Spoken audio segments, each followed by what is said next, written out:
काळजाचा तुकडा, प्रत्येकीच्या मनातलं. खरंच मुलांचंही कौतुक करावं तेवढं कमीच आहे. प्रत्येक आईच्या पदरामागे इकडून तिकडून करणारं मूल जेव्हा मोठं होतं आणि भुरकन शिक्षणासाठी परगावी जातं, परत भरल्या घरात आईच्या मनातला तो एकटेपणा मनातच स्वतःला बोलतं. आलेले अश्रू हळूच बाजूला सारून परत हे मन तयार करतं आणि मुलाच्या पाठीवर हात थोपटत मनातला औंढा गिळत माईबाप त्याला म्हणतात, बाळा इकडची चिंता करू नको, कुठं कमी पडलं तर सांग. असा असतो बाप. मुलं याची जाणीव ठेवतात हे सौभाग्य, पूर्वजन्माचे संचित म्हणूया. अशा मायेनं भरलेल्या अथांग सागरामधून मुलंही जातात सर्व्हिसच्या गावी.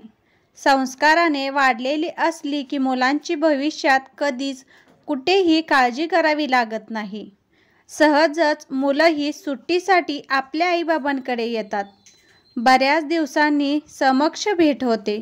मनात ऊर भरलेला, कंठ दाटून आलेला त्याला पाहून जवळ घेऊन एकदाच मन मोकळं होऊन जातं. कोण म्हणतं फक्त मुलीच सासरी जातात? मुलंही वर्ष 6 महिने आईबाबांना सोडून घराबाहेर राहतात. सुट्टी मिळेल तेव्हा परत घरट्याकडे परततात. म्हणजे काय हो, सासरहून म्हणजे सर्व्हिसच्या गावाहून मुलंही माहेरी म्हणजेच आपल्या घरी येतात ना. ज्या आईच्या पोटी मुलंच आहेत, जेव्हा तीही शिकण्यासाठी अथवा सर्व्हिस निमित्ताने बाहेर असतात तेव्हा दोघंही मायबाप आणि मुलं मन भरून रडतात. विचारलंय का कधी त्या आई आणि बाबाला?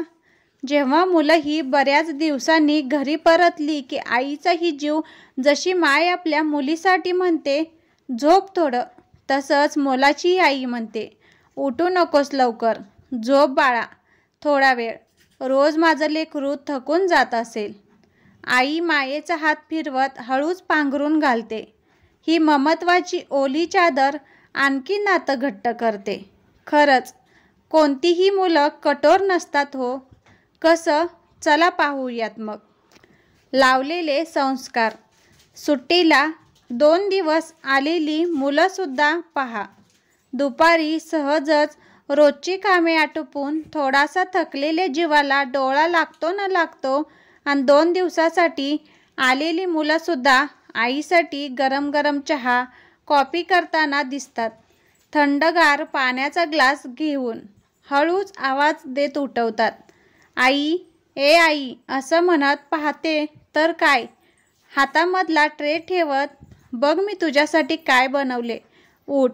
पाहते तर काय, समोर ट्रे, त्यामध्ये थंडगार पाण्याचा ग्लास आणि मस्तपैकी भेसळलेली कॉफी, बिस्किट.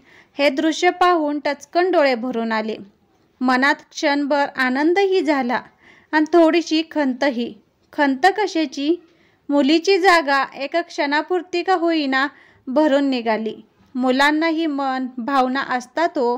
हे दृश्य पाहून अगदीच मन भरून आलं आणि डोळ्यात अश्रूंच्या धारा वाहू लागल्या.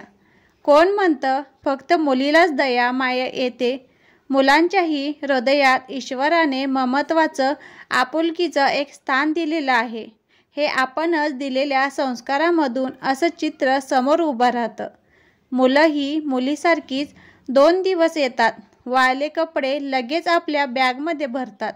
जाताना आई काही विसरलं तर नाही ना म्हणत बॅग भरतात. कारण लागणाऱ्या वस्तू बऱ्याच वेळेस मुलं आईकडेच विसरतात. कठीण आहे हो. मुलगी काय आणि मुलगा काय, दोघंही सारखेच. दोघंही घरापासून दूर जातात, सर्व्हिसच्या गावी आणि शिक्षणासाठी. म्हणून मीही म्हणते, माझी मुलं सासरहून म्हणजेच सर्व्हिसच्या गावाहून माहेरी म्हणजे आईबाबांकडे आली की मीही म्हणते, आराम करा रे माझ्या बाळांनो, 2 दिवस आलात. लहान असताना मुलं आईच्या मागे पुढे फिरत असतात आणि आता 2 दिवसासाठी मुलं येतात तेव्हा आई मुलाला काय हवं काय नको विचारत त्यांच्या मागे पुढे फिरत असते. खूप वेगळा, संवेदनशील असा हा क्षण असतो असंच म्हणेन मी. खूप दिवसांनी लेकराला पाहिल्यावर कुठं ठेवून काय करू त्याच्यासाठी पण. फक्त ना त्याची बॅग भरताना त्याला पाहते आणि परत अश्रूंच्या धारा वाहू लागतात. का तर परत त्याला 2 दिवसांनी स्वतःचं भविष्य उज्ज्वल करण्यासाठी जायचं आहे. परत या मनाला समजावत परत एकदा घट्ट मिठी मारते आणि येतो ग आई म्हणत नजर इकडे तिकडे चुकवत गाडीत बसतात. वात्सल्याने आई डोक्यावर मायेचा हात फिरवते.